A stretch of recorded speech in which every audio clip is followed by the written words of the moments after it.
Alright team, we have a patient presenting with parathyroiditis, exposure keratopathy, and swimmer's itch. Let's figure out the diagnosis.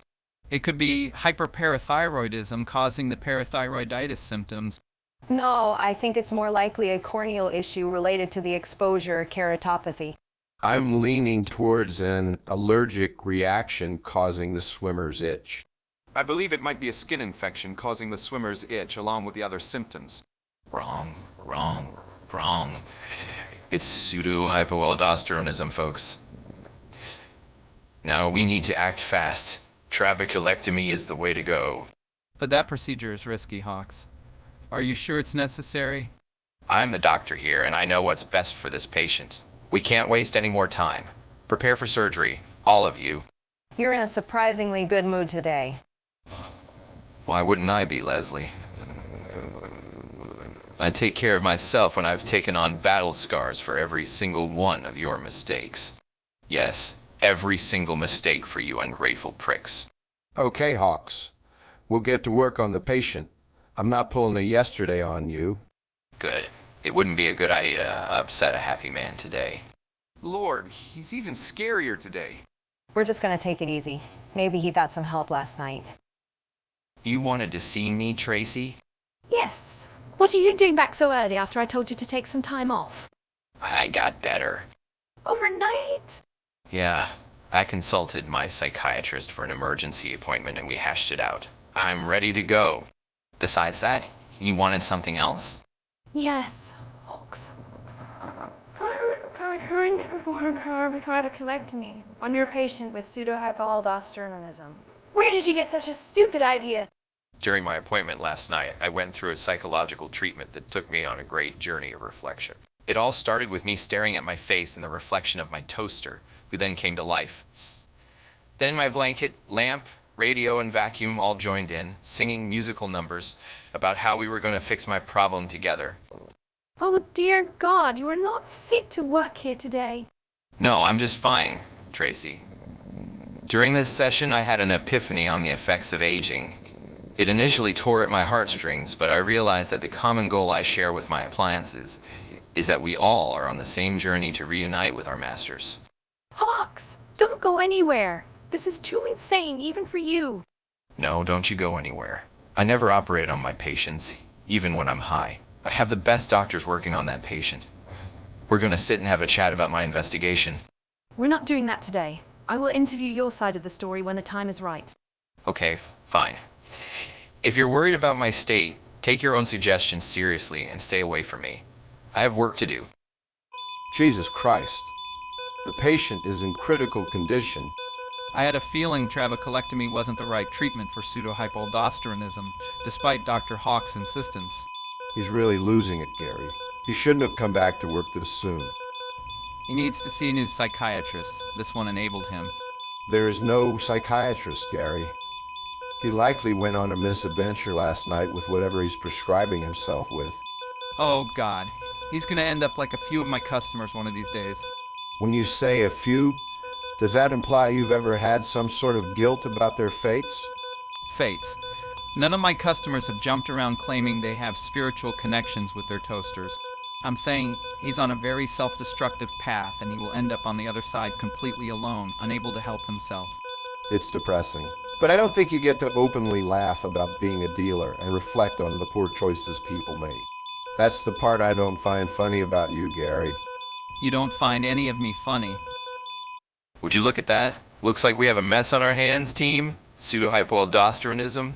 That misdiagnosis could have hurt, or even worse, incapacitated the patient.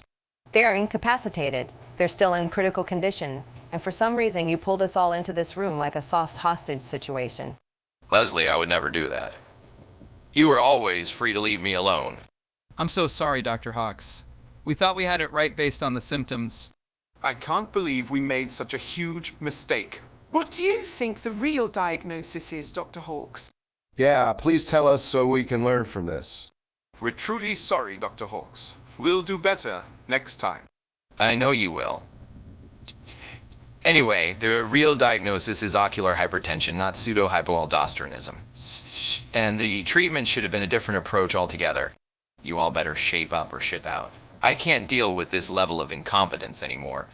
Your incompetence or ours? If you have to ask that question, you know the answer.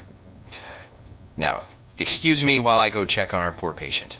And you all better start hitting the books. You obviously need it. Oh, Hawks, you're back so soon. Yeah, it's amazing the options we have with telehealth now.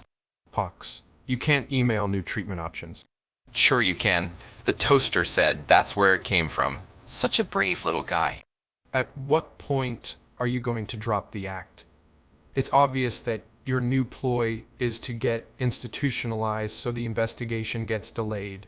That's not true. Alright, you got me. It was fun while it lasted. No, it wasn't. You're freaking everyone out around here. You're my closest friend here, Hawks. But even I'm starting to see their side of things now. Their side is stacked with lies, Johnson. Anyway, I'm leaving and apologizing to my team. Leaving for the day? No, just his room. I've lost my appetite. Storms into the room. Here we go again.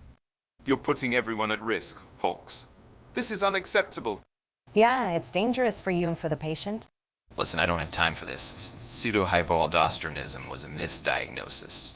What are you talking about? You can't just make these claims without evidence. I solved it during lunch with Dr. Johnson. It's fibrocartilaginous mesenchyma of bone. What's the prognosis for fibrocartilaginous mesenchyma of bone then, Hawks? The prognosis is good with surgical resection. We caught it early. Most importantly, though, I know I've acted completely unhinged the past couple of days. I apologize for my behavior. I have been endangering everyone I love and care about. I need help, and I am getting it starting today. Wow, that's a step up from this morning. And if it helps, I'm sorry for screaming at you yesterday. I'm sorry for shitting on your waffles. Everyone, I forgive you. Even Gary, because I know you're trying to get a rise out of me. Like I've said in other bad days, tomorrow is a new day. We're going to get through this battle together as a team. Have a good evening. Tracy, I have to admit I was wrong about the diagnosis.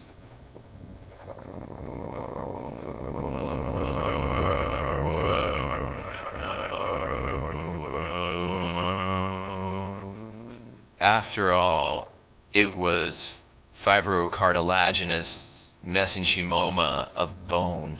Well done, Hawks. It's important to acknowledge when we make mistakes and correct them. Of course. This wasn't one of my good days, and I think I'm starting to see where I'm going wrong. That's oddly reflective of you. You've been right about me. Everyone has, and I need to take accountability for my actions. Whatever the investigation leads to, Tracy, I'm ready to take it. I can't continue hurting people. Most of all, I'm sorry for everything I've said to you. I know I've been nastier than usual this year with the innuendos. Thanks. Hawks, I get your apology. You don't have to worry about me.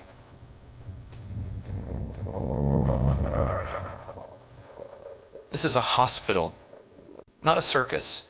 And I've been a complete clown this entire time. I will be in for work tomorrow, and we're starting things right. Thank you for putting up with my shenanigans this long.